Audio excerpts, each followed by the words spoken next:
The second lecture is the episiotomy. Episiotomy is usually there is certain items must be fulfilled in each lecture. Definition, purpose, indication, advantage, types, perineal repair, perineal care, and complications. Number one is the definition of episiotomy. Episiotomy is surgically planned incision on the perineum and the posterior vaginal wall during the second stage of labor is called episiotomy. Each word means certain specific points. Planned, posterior vaginal wall, second stage of labor. The purpose of this doing episiotomy to enlarge the vaginal introitus so as to facilitate easy and safe delivery of the fetus, spontaneous or manipulative. To minimize the overstretching and rupture of the perineal muscles and fascia, to reduce the stress and the strain of the fetal head and its complication. When it is indicated in cases of inelastic rigid perineum, anticipating perineal turn, especially in cases of big baby, face to pubis delivery, breech delivery, shoulder dystocia. Also indicated if we use operative delivery in the form of forceps delivery or ventouse delivery. In cases of previous perineal surgery in the form of pelvic floor repair, perineal reconstructive surgery.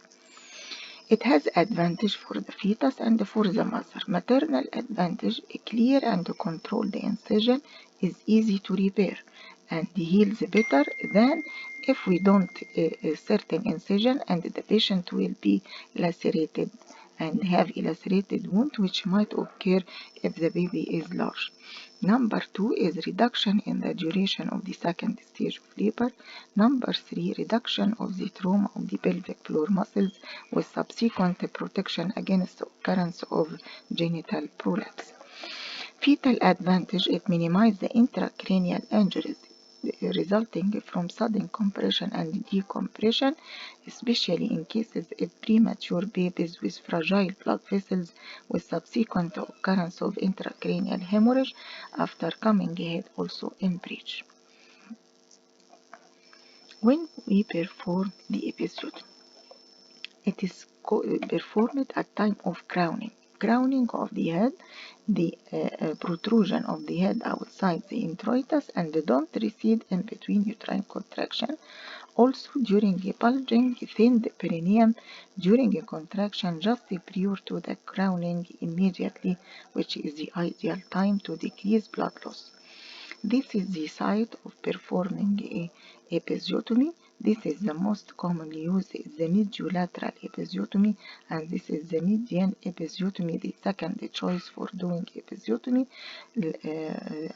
These two types, median and lateral. Mediolateral is the most commonly used, lateral not used, and the T-shaped or J-shaped not used actually.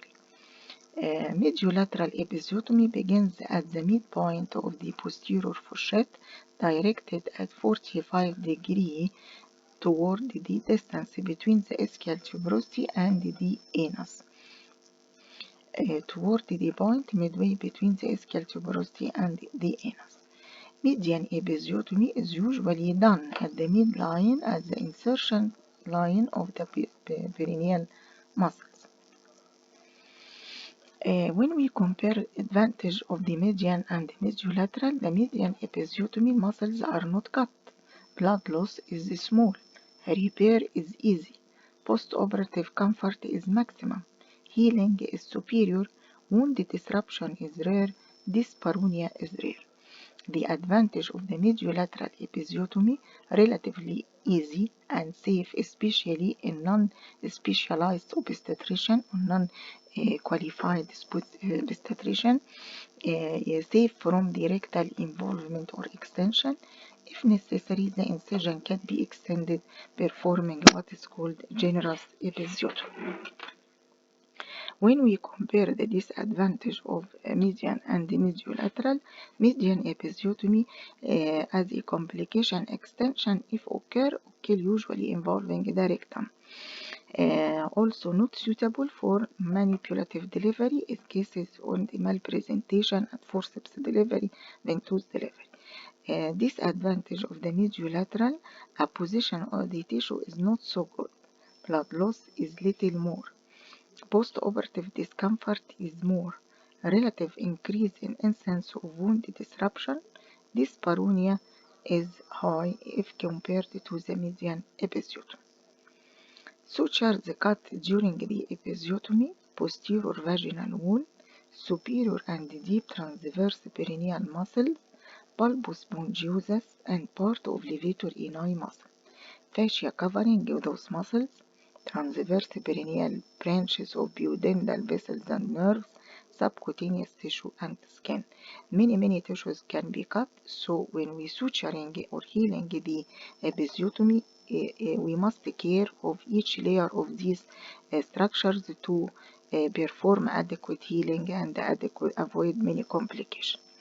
The steps of episiotomy provide emotional support and encouragement for the patient.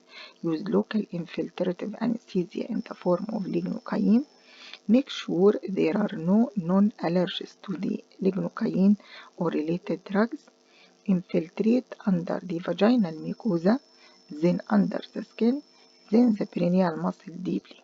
But we must be cautiously that pull back of the plunger at each time to be sure that no blood vessels has been penetrated to avoid direct infusion of the blood vessels by the local anesthetic drugs. 2 fingers put it inside the vagina to avoid injury of the presenting part. This is the needle of the syringe directed 45-degree outward to point between the ischial tuberosity and the anus. Infiltration under the skin, then infiltration under the mucosa, then infiltration of the anesthesia through the perineal muscles.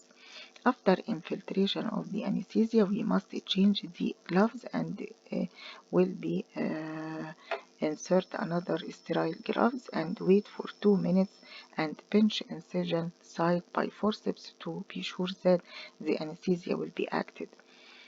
Performing episiotomy can be done at time of crowning, means 3 to 4 centimeters of the baby head visible during a contraction which didn't recede in between uterine contraction. Wearing high-level disinfectant gloves, place 2 fingers between the baby's head and the perineum. Use scissors to cut the perineum about 3 to 4 centimeters in the mediolateral direction. Use scissors to cut 2 to 3 centimeters up to the middle of the posterior vagina. Control the baby's head and shoulders delivery by the assistant. Careful examination of the extension of the other tear and repair. Repair of the episiotomy after applying a specific antiseptic solution to the area around the episiotomy. If the episiotomy extended through the anal sphincter or rectal mucosa, managed as a 3rd stage degree perineal tear. Close the vaginal mucosa using catgut suture. Start the repair about 1 centimeter above the apex. Why? Because the blood vessels is usually tortuous in course, and once we cut it, it retracts upward. So we must putting the first suture 1 centimeter above the apex to cut or close the retracted blood vessels. Continue the suture to the level of the vaginal opening. Bring the needle under the vaginal opening and through the incision and the tie. Close the perineal muscles using interrupted suture. Close the skin using interrupted sutures. Post-operative care, good dressing for comfort, ambulation, early ambulation, removal of the stitches, and avoid constipation. As it has many benefits, but on the other hand, it has many complications if it is not at ideal time. Number 1, immediate complication, extension of the incision to involve the rectum. Number 2, vulval hematoma, occurrence of infection, wound dehiscence, injury of anal sphincter causing incontinence of flatus or stool, rectovaginal fistula, necrotizing fasciitis. Remote complications which occur later on. Number one is dyspareunia, which is mainly in cases of generous episiotomy mediolateral, a chance of perineal lacerations, a scar of endometriosis, sometimes a increased incidence of genital widening introitus if there is not healing